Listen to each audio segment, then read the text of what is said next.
With 1 week to go until the NFL draft, many have been hoping they might cash in by renting out their homes to visitors. There are about 2,200 short-term rental listings in the city, but right now it appears they're going for lower prices than what many hosts originally expected.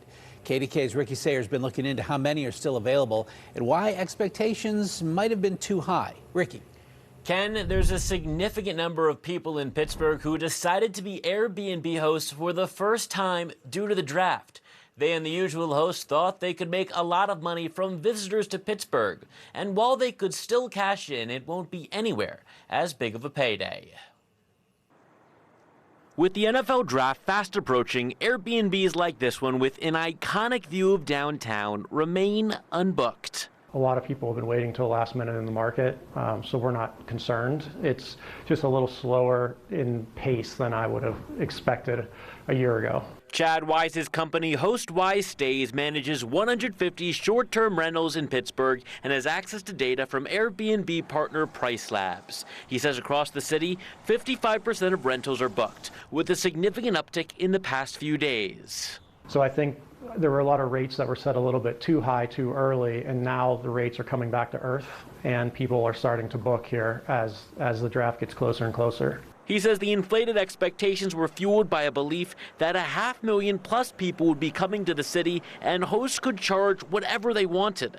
We reported last Friday the 500,000 people plus projections are a combination of the individual attendance figures on each day of the draft. 500,000 people is still a lot of people, but 500,000 people over 3 days is a different number than 500,000 people in 1 day. There was a lot of people that thought they were going to make $3,000, $5,000 a night.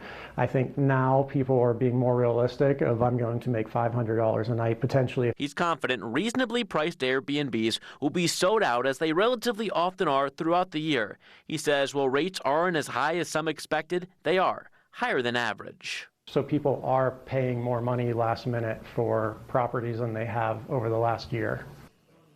Influencing the last-minute nature of bookings, he said compared to a Taylor Swift concert, you have to buy expensive tickets ahead of time. The NFL draft is free. It allows people to make the decision about if they are coming later. He spoke with an Airbnb hoster, a few of them in Green Bay, and they told him 50% of bookings came in the last 20 days. I also got an update about that story last Friday where we talked about the surprising number of hotel rooms still available. The board chair of Visit Pittsburgh told us they were expecting a lot of last-minute reservations. He told me tonight booking activity is progressing as expected based on comparable events, and they remain optimistic by how things are shaping up. Ken? Ricky Sayer, thank you.